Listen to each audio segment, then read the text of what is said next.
Let's look at the PigStick's settings menu. The first thing in the settings menu is Wi-Fi configuration.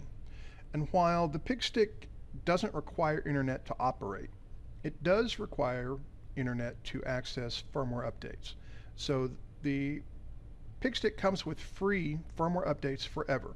So as CDI fixes bugs, adds features, you want to periodically check for those firmware updates. Now the PigStick does this every time it boots if it has a network that it can attach to.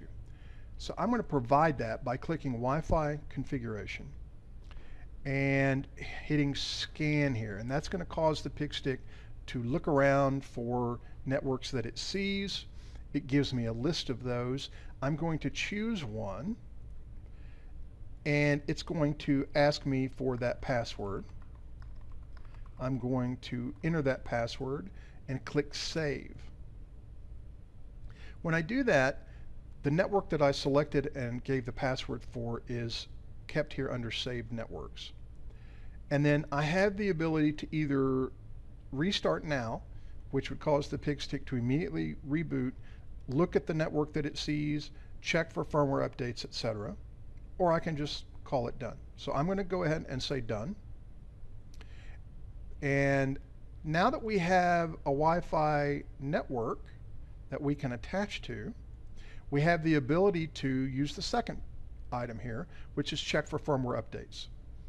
So if I want to do that manually instead of just at boot time, I can select check for firmware updates.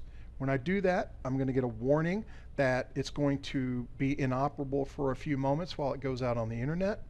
I'm going to hit OK. And now the PigStick disconnects from my browser and it connects to the internet. It's going to take 10 or 15 seconds usually to check for that. And once it comes back, it will automatically reconnect. And in this instance, I have no updates to install. It took 31 seconds, but I can hit return to PigStick UI, and now the PigStick will become functional again, and I've checked for firmware updates. The next settings option is startup behavior, and there's a couple here. One is ARM on boot. So if I select ARM on boot and turn it on, the PigStick will literally do just that. It will ARM itself every time it boots. It won't require us to come in and manually click the ARM button. It will ARM itself every time it boots, and it will do so in whatever the last configuration was. So if I want to look for mag only, now when I turn this PigStick off and back on, it's going to come back armed and looking for magnetizers. This can be useful if you have to hand your PigStick off to somebody that either doesn't know or care how to use it, or he doesn't have a device with a browser on it that he can connect to it, and so you just want it to ARM on boot. The second selection here is record audio with the passages. This is always on by default. This tells the PigStick to not record geophone audio with passages. That does save some memory, so if you know you're going to be triggering literally thousands of triggers, or if you simply don't care about the audio at all, then you can turn this off, and now the PigStick will not record audio with its passages. If you get confused about what the defaults are, you can always hit the Reset to Defaults button here, hit OK, and you've restored it to its default settings. The next option is time settings, and for time settings, you have a couple of things. You can control the date format.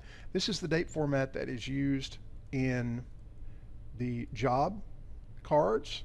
You can now see that we're in month, day, year format. It's also used in the reports and that sort of thing. So this can be important to you. And then UTC or local time. So by default, the PigStick shows times in local time. If I want to see them in UTC, then I can change that, and now these will be in UTC time. Also, the reports and everywhere else that you might see a time is going to be in that format. The PigStick also has the ability to use a light mode.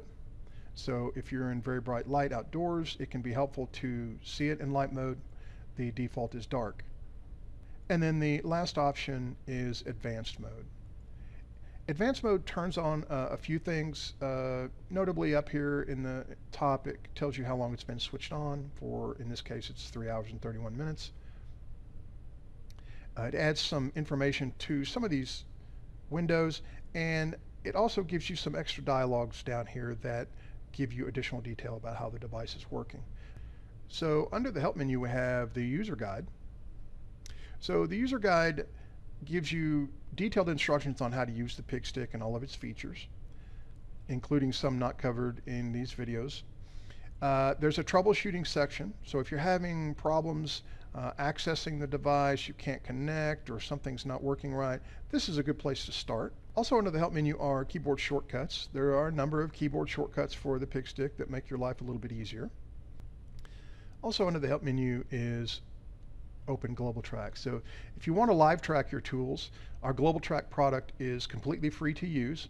You can create an account at Global Track, log in, live track your tool with or without using Pig Sticks, our Cube AGMs, or any other CDI product.